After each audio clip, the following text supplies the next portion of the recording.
Alright, so we are here on Clark County Lake, and unfortunately Lauren's not here today. She had some things to take care of, some errands to run, so I decided to come out and catch some fish today and test out the boat some more. But I do promise she will be here whenever we do a 1v1, probably at Truman Reservoir. But for now, we're just going to come out here and catch some fish, so come along.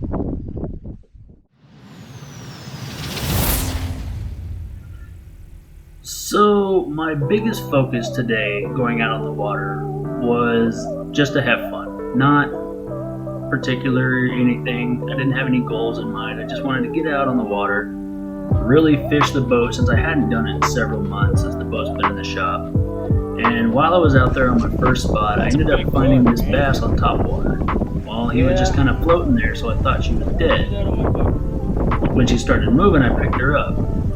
And the only question I have is, what is this carp doing? I don't even know enough about carp to know what that is. So if you guys got any explanations for that, please put it in the comments. Fill me in.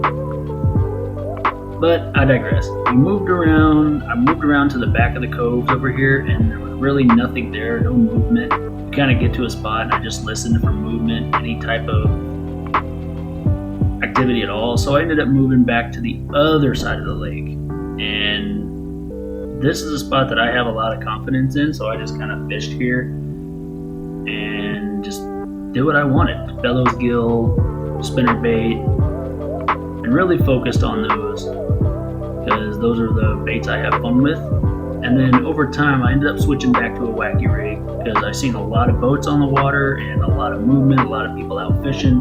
So of course the fishing pressure is high. Even with this muddy water, a finesse rig can really work pretty good in these situations, so I just decided to do it. And as you can tell, I was super finesse with this catch right here. As you can tell, I was hardly moving the rod. I was pretty much dead sticking it the whole time.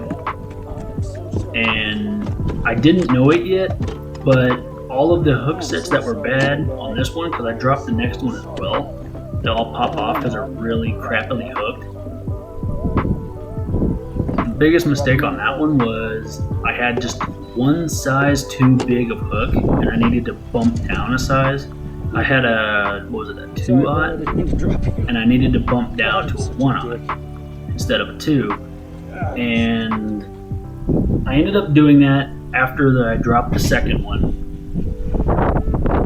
which I should have known anyway, because the bass on this lake are way smaller than most lakes around here because they restocked them, a year ago, 2 years ago. So the fish in here are rather small.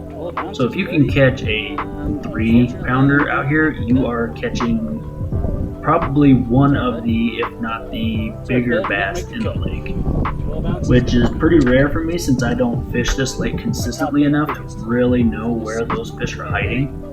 The biggest one I've caught on this lake was a 2.5 to almost 3-pounder. So nothing particularly impressive, but definitely an okay one. The spot I'm fishing here is usually where I go when I want to try to catch white bass.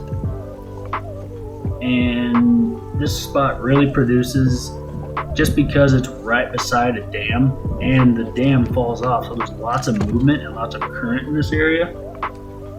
So there's always seeming to be some type of activity or movement in this area. Just like if I show up there and I'm shoreline fishing, I want to fish next to the docks.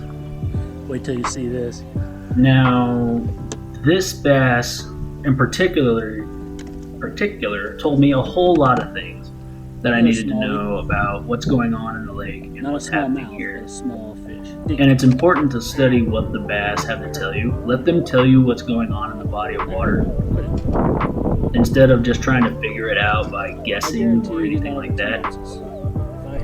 This bass told me a whole lot, especially because when he flopped down on the boat, the hook set was right where it needed to be, but it wasn't as deep as I'd like it.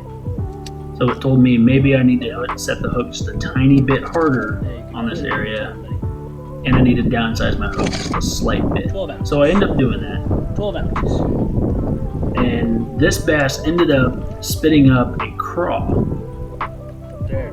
I pick it up and show it to the camera here in a moment, but the fact that it spit up a crawl tells me that all the bass in this area are feeding on crawfish, which is definitely a good sign. So I end up trying to switch my presentation to a jig, and it takes me about 15 minutes to tie an FG knot and get a good solid FG knot tied up. Unfortunately for that, I end up losing the jig because it gets snagged, and right here is extremely shallow coming up to it. As you can see, I set the rod between my legs, pull it tight, and then that's how I set my knot. Well, I end up making a few casts with it. It gets snagged up on some rocks. I can't get up there shallow enough to go get my jig back because of how shallow it is up there with like 2. It tapers up from 3 all the way up to like half a foot. So I can't get up there very well to really get closer to get my jig back. So I just switched back to the wacky rig. And lo and behold, 2 casts later, I end up catching another one on the same spot. And this is after I downsized hooks to really fit the fish that I'm fishing for. But this fish was really finicky and did not want to hit it, so it really confirmed that the fishing pressure was pretty high in this area, as I really had to let him take it to get a good set, which is right here. Beautiful hook set on this one. It was smooth. It hooked up just fine. I didn't have to worry about it flying off. And honestly, that was probably the best catch all day, strictly because of the good hook set, and I finally figured them out. Unfortunately, this is going to be my last catch of the day. I'm going to try a few more, but honestly, at this point, I'm already been out here a little while. I think I've been out here, 2-3 hours? Yeah, it's not a long time on the water to catch fish, definitely, but it's definitely enough time to come out there and have fun, really play with the boat, test some top speeds, and figure some things out.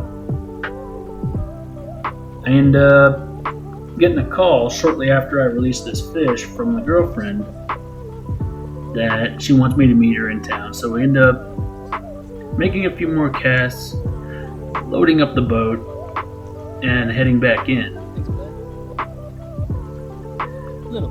Now, I don't know how you guys like these types of videos, and I'm not a big guy on the voiceover stuff. And if you like these guys, like these videos more, please feel free to tell me in the comments, and give it a like and a share. Really helps me out. I'm just trying to get 50 subscribers, and we'll see how this goes. Now, I'm also, before I go, I am excited to see how the next season comes out and how this next trip that we're going to take to Truman Reservoir really pans out. Look forward to seeing that next week sometime. And like I said, I'm not an expert. I'm just a guy learning. Thanks for watching. I'll see you soon.